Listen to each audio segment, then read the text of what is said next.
There are thousands of people who have been displaced as a result of the war in Georgia. Tens of thousands, even hundreds of thousands if you believe reports. Among the unfortunate civilians caught in the crossfire in this conflict, a 12-year-old girl from outside San Francisco. Amanda Kokoyeva was in South Ossetia for a month-and-a-half-long visit with her relatives. She was with family members in a cafe, and all of a sudden, bombs were falling outside. A 12-year-old girl. She spent the night in her uncle's basement. She was able to flee to Russia, flee to the north, catch a flight home from Moscow. With us now, Amanda Kokoyeva and her aunt Laura, live with us from our San Francisco bureau. It's great to see you. Welcome home. Thank you. I cannot even imagine sitting in a cafe and bombs start falling. I mean, I've been to wars where that happens, but when you were there wasn't really a war happening. It started when you were there.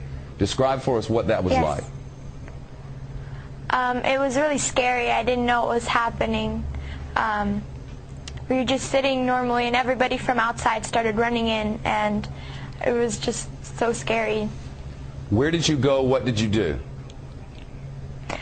We called my uncle on the restaurant house phone because our cell phones weren't working.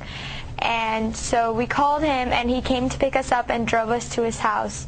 We ended up spending the night in the basement. Were there bombs falling all the while? I didn't see any. But before I say anything else, I just want to say that I was running from Georgian troops bombing our city, not Russian troops. I want to say thank you to the Russian troops that were helping us out. Where is your family now, and how are they? Some of my cousins, aunts, and uncles are in North Ossetia right now, and they are safe. But my grandma and some of my aunts and uncles are still back there, and I don't know. We don't have any contact with them. I don't know if they're alive or anything. Wow, I know your aunt is with you. This I cannot even imagine. I mean, seeing a 12-year-old go through all of this, it must have been horrifying. Yeah, it was horrifying for all of us, and main thing I wanted to say on the television, I want you to know to whom to blame on this conflict.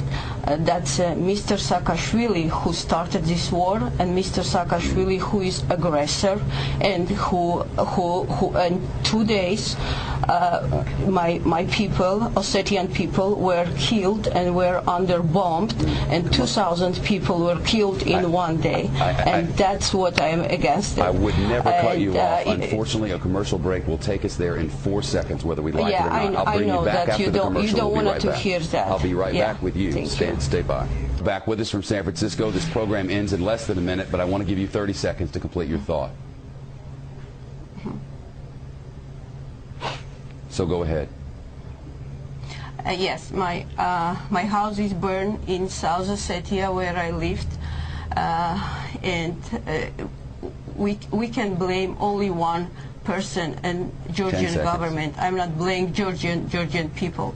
I'm blaming Georgian government, and he has to resign. Well, that's certainly what the Russians want. If I had more time, you would get it, but I have but 5 seconds. Thank you both. The young girl's a hero in San Francisco, and understandably, there are gray areas in war.